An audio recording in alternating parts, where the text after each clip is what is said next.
Harnessing public-private partnerships, a strategic path to achieve India's net zero goals. Water security. India is an emerging economy where greenhouse gas GHG emissions are set to increase, albeit from a low base, in pursuit of its development and poverty eradication goals.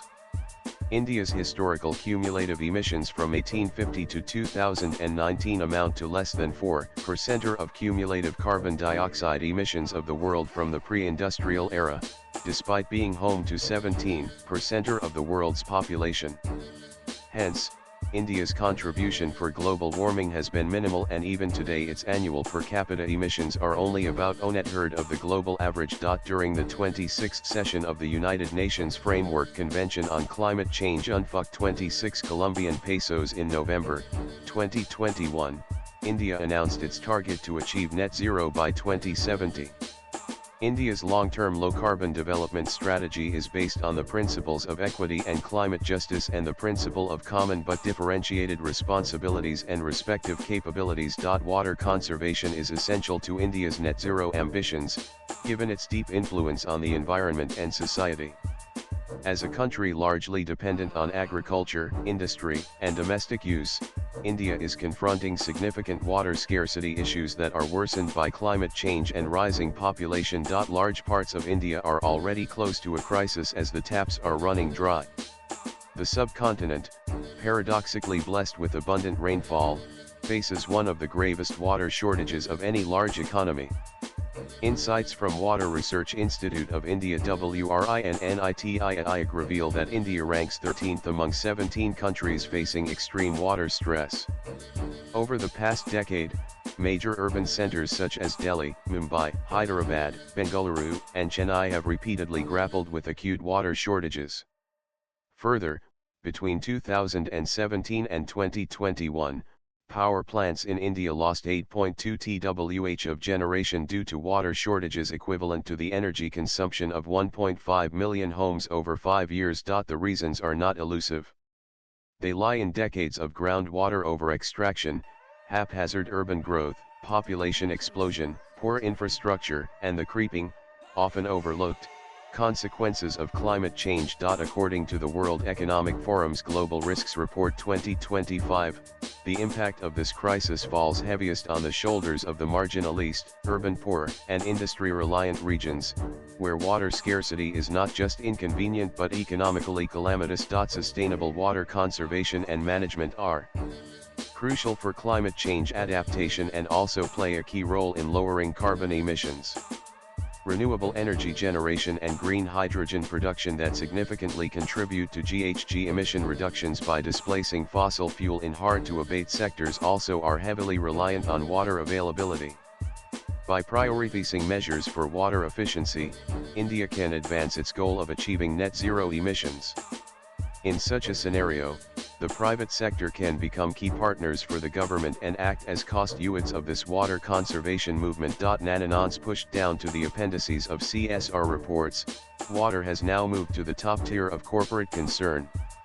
It has become a strategic variable that is central to supply chain stability, ESG ratings, and most importantly investor trust.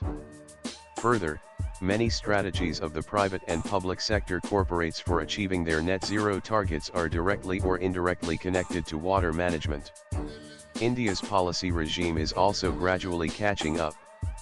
SEBI's Business Responsibility and Sustainability Reporting (BRSR) framework now obliges companies to disclose their water usage and risks. Yet regulation alone cannot repair aquifers or replenish rivers. What is needed is a transformation in how businesses engage with water, starting with how they value it. Nanan across the globe, large corporates are setting ambitious sustainability goals ranging from net zero commitments to circularity targets.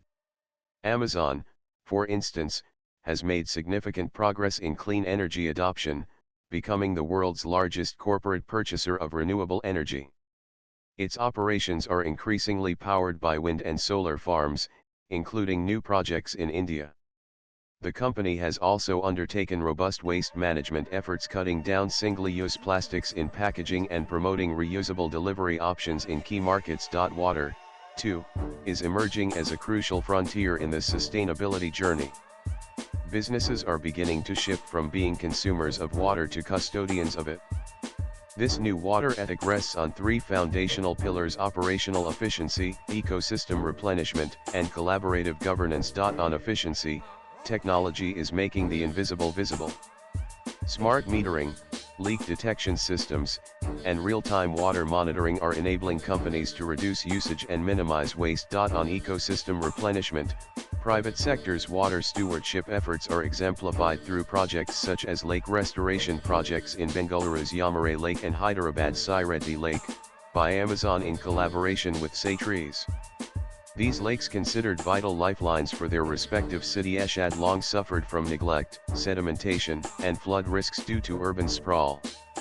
The restoration, once complete, is expected to replenish over 570 million liters of water annually, tripling their storage capacity and revitalizing the surrounding ecosystem.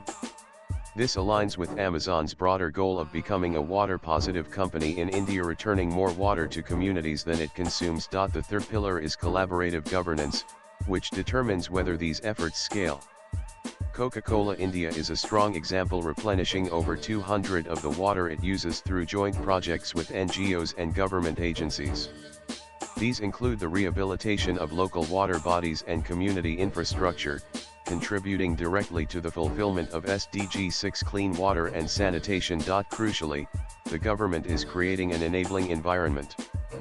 Flagship programs such as the Jal Shakti Abhiyan, Atal Bhujal Yojana, and the Catch the Rain campaign are revitalizing traditional water systems, promoting aquifer recharge, and encouraging citizen participation. The convergence of public initiatives and private sector innovation offers a compelling case for blending capital with credibility and for redefining how sustainability goals are met. Water, once considered an operational input, is now being recognized as a shared resource essential to climate resilience, community well-being, and long-term business continuity. When companies take on the responsibility not just to conserve, but to restore and replenish, they become true partners in sustainable development. Nanan water sustainability can no longer be seen as a philanthropic gesture or a regulatory checkbox. It must become embedded in the architecture of enterprise, reflected in capital allocation by both public and private enterprises, boardroom discourse, and operational design. A clear ecosystem where public and private enterprises come together for a common cause is the need of the day. This is about mitigating risk and preempting disruption. It is also about building trust with communities who live with the consequences of corporate choices.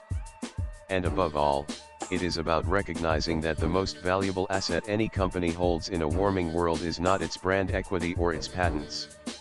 It is its social license to operate. Swipe left for next video. Prioritizing water conservation supports India's net zero objectives by enhancing agricultural sustainability, encouraging eco-friendly industrial practices, and advancing social equity.